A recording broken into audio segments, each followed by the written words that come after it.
जी students, previous lecture में हमने birth of a star को काफ़ी डिटेल से स्टडी किया। आपने देखा कि हमने सबसे पहले नेब्यूला का इंट्रोडक्शन किया और फिर उसी नेब्यूला में हमने डिस्टर्बेंस प्रोड्यूस की।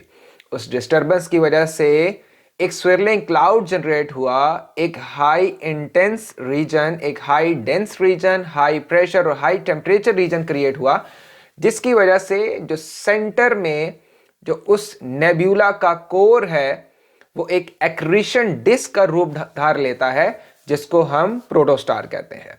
ऑलराइट, और वही प्रोटोस्टार जब उसमें फ्यूजन रिएक्शन स्टार्ट हो चुका होता है तो उसका टेम्परेचर हद से ज़्यादा इंक्रीज हो जाता है, और वही टेम्परेचर जब 10 मिलियन केल्विन से ज़्यादा होता है तो वही प्रोटोस्टार एक कंप्लीट स्टार बन जाता है, एक स्टेबल स्टार बन जाता है।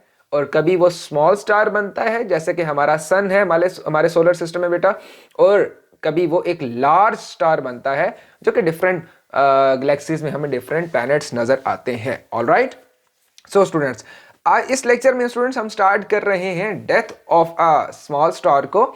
इसका मतलब है कि आज हम अपने सन के बारे में स्टडी करेंगे कि जब उसका डेथ टाइम आएगा या एंडिंग टाइम आएगा तो वो किस तरह से बिहेव करेगा। आज से हम उस चीज को स्टडी करेंगे। ऑलराइट, सो स्टूडेंट्स, याद रखिएगा कि जब भी एक स्टार स्टेबल स्टार होता है, स्टेबल स्टार जैसे हमारा सन अभी स्टेबल है, तो उसके अंदर दो चीजें बड़ी कॉमन होती हैं।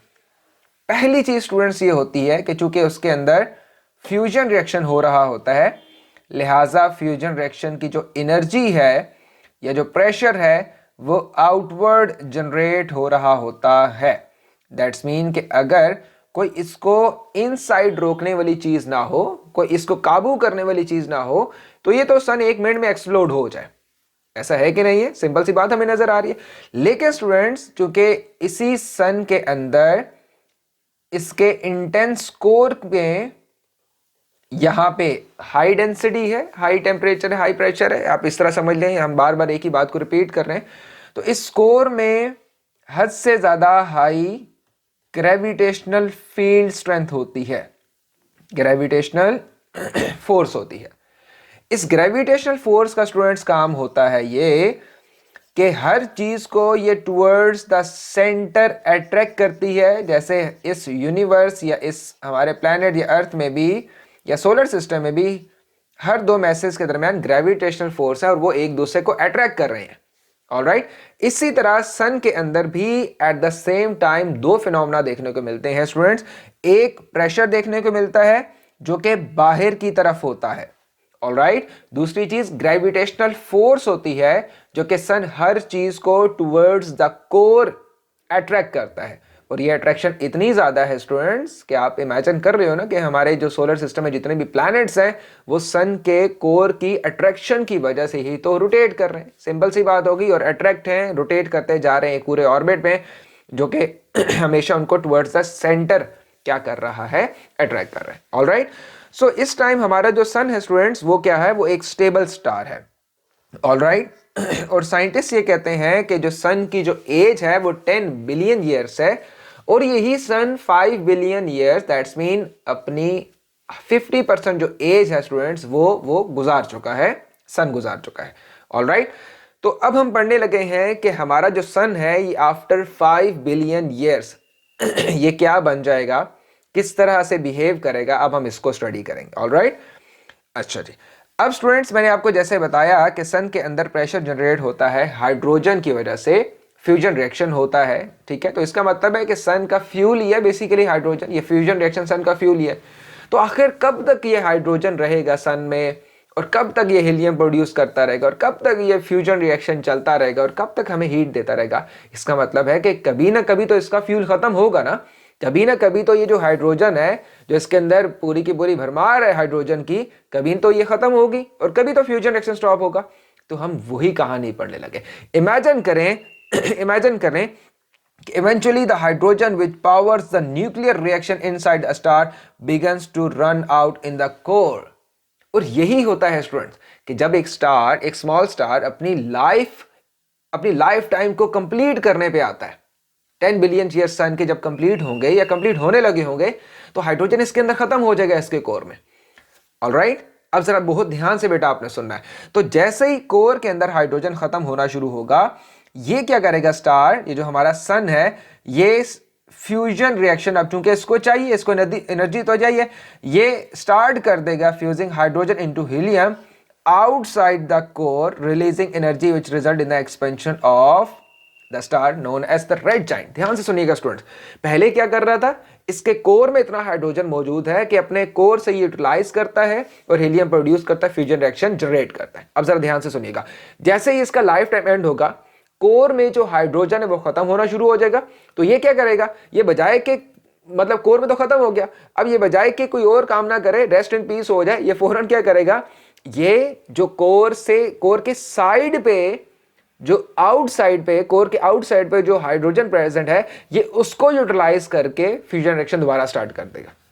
ऑलराइट, अब पहले तो कोर में फ्यूजन रिएक्शन हो रहा था ना, जिसकी वजह से जो एनर्जी जनरेट बाहर की तरफ हो रही थी, लेकिन अट्रैक्टिव फोर्स सन की जो थी वो इस पूरे प्रोसेस को अपने कंट्रोल में रख रही थी, ग्रेविटेशनल फोर्स। अब क्या हो रहा है कि कोर से बाहर फ्यूजन रिएक्शन हो रहा है, जिसकी वजह से जो एनर्जी है स्टूडेंट्स, वो थोड़ी सी डोमिनेट करती है ग्रेविटेशनल फोर्स से, और जो सन है या जो स्मॉल स्टार है, जैसे ही उसका डेथ टाइम करीब आता है, वो अपने साइज से बड़ा होना शुरू हो जाता है, और इसको हम स्टूडेंट्स कहते हैं, क्या कहते हैं इसको हम रेड जाइंट कहते हैं। क्या कहते हैं स्टूडेंट्स, इस लाइन को दोबारा पढ़ लें, रेड जाइंट कहते हैं। ऑलराइट, बात समझ आ गई सबको, ये इसको मैं हाईलाइट कर रहा हूं, ठीक हो गया। एक दफा दोबारा समझ पाएंगे कि नहीं समझ पाएंगे, दोबारा रिपीट करके देख लीजिएगा। अभी सन क्या कर रहे हैं, कोर में जितना हाइड्रोजन मौजूद है उसको यूटिलाइज कर रहे हैं। ऑलराइट, जैसे ही उसका लाइफ टाइम करीब होता जाएगा, एंड होगा, वो क्या करेगा, कोर के अंदर खत्म हो जाएगा उसका फ्यूजन का सारा फ्यूल, तो वो कोर के बाहर की जो बाउंड्री है, जो बाहर का एरिया, वहां से हाइड्रोजन लेके फ्यूजन रिएक्शन दोबारा से स्टार्ट करने की कोशिश करेगा। ऑलराइट, क्यों, क्योंकि वो चाहता है कि ग्रेविटेशनल फोर्स को ओवरकम करे, फ्यूजन की एनर्जी, फ्यूजन का प्रेशर। अब क्या होगा कि जैसे ही वो बाहर की एनर्जी लेगा, फ्यूजन रिएक्शन तो हो जाएगा स्टार्ट, लेकिन वो जो एनर्जी है अब वो आउटसाइड बाहर निकलना शुरू हो जाएगी, थोड़ी सी डोमिनेट करेगी as compare to the gravitation, जिससे सन का size as compare to the original size, वो साइज इंक्रीज होना शुरू हो जाएगा, और कुछ इतना इंक्रीज होगा कि हम उसको क्या कहेंगे, उसको हम स्टूडेंट्स कहेंगे रेड जाइंट कहेंगे। तो ये आपके सामने स्टूडेंट्स रेड जाइंट बना हुआ है, ये भी रेड जाइंट बना हुआ है। आई होप सो कि ये दोनों आपको समझ में आ रहे होंगे। ऑलराइट, अच्छा जी, अब आगे देखिएगा प्लीज। अब स्टूडेंट्स हो रहा क्या, once the star runs out of a fuel, there is no sufficient thermal pressure to balance the gravitational pull, and the core of the star begins to collapse into itself while the outer air are ejected into the vastness of the space। हो क्या रहा है students, हो ये रहा है कि जब सन ने या जब स्मॉल स्टार ने कोर के साइड पे सारा हाइड्रोजन को खत्म कर लिया, इसमें कुछ साल लगे, कुछ दिन लगे, डिपेंड करता है, तो अब हर तरफ क्या हो गया है, डेफिशिएंसी क्रिएट हो गई है फ्यूजन के फ्यूल की। इसका मतलब है प्रेशर तो खत्म होना शुरू हो जाएगा, तो एक ही फोर्स रह जाएगी, जो कि कौन सी फोर्स होगी, ग्रेविटेशनल फोर्स होगी। अब ग्रेविटेशनल फोर्स क्या कर रही है, हर चीज को कोर की तरफ खींच रही है। तो अचानक जैसे ही फ्यूल खत्म होगा स्टूडेंट्स, एक जोर से धमाका होगा, और सिर्फ और सिर्फ जो मटेरियल, ये पूरा का पूरा सन है, ये जो स्मॉल स्टार है, ये कोलैप्स करेगा किसकी तरफ, कोर की तरफ, और आपको एक धमाका सा नजर आएगा कुछ इस तरह।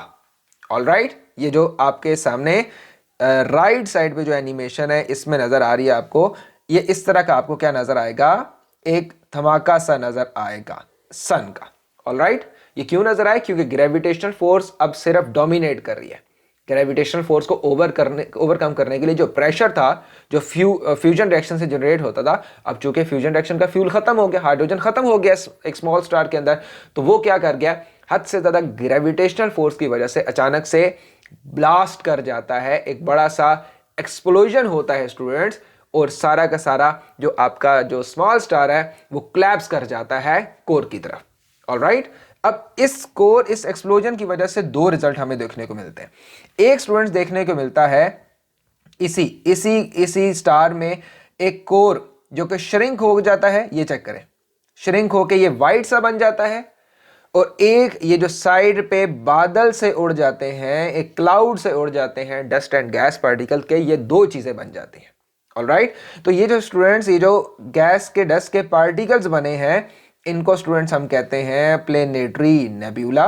और मैंने आपको बताया था ना, नेब्यूला बेसिकली एक्सप्लोजन के रिजल्ट में भी प्रोड्यूस हो जाता है। ऑलराइट, और ये जो वाइट कलर का स्टूडेंट सेंटर में सिर्फ और सिर्फ कोर रह गया है, जो कि सिर्फ और सिर्फ अब लाइट एमिट कर रहा है, इसको हम कह रहे हैं वाइट ड्वार्फ कह रहे हैं।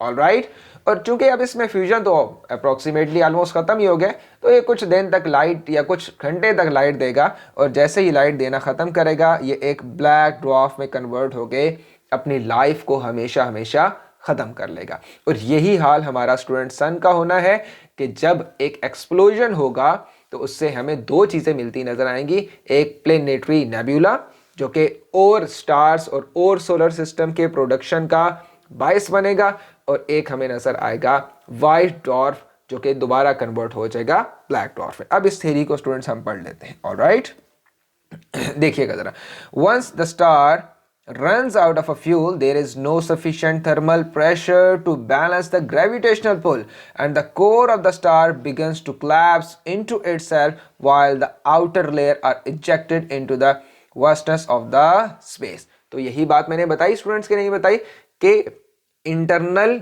ग्रेविटेशनल पुल की वजह से, ऑलराइट, ये जो स्मॉल स्टार है जो कि रेड जाइंट बना हुआ है, ये कोलैप्स करेगा, सडन एक्सप्लोजन होगा। इस एक्सप्लोजन की वजह से क्या होगा कि कोर सेपरेट हो जाएगा, और बाकी जो आउटर बाउंड्री है वो इन द फॉर्म ऑफ गैस और डस्ट पार्टिकल सेपरेट हो जाएगी।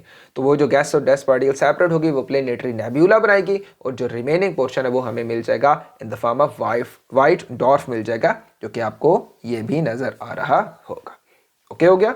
सो स्टूडेंट्स ये हमने देख लिया, और नेक्स्ट लेक्चर में अब हम देखते हैं कि अगर हमारा, ये तो हमने बात की ना सन की बात की जो कि स्मॉल स्टार है, अगर हमारा रिजल्ट होता लार्ज स्टार तो उसके क्या प्रोसेस होंगे, किस तरह से हमें ब्लैक होल देखने को मिलता है, किस तरह से हमें न्यूट्रॉन स्टार बनते हुए नजर आता है।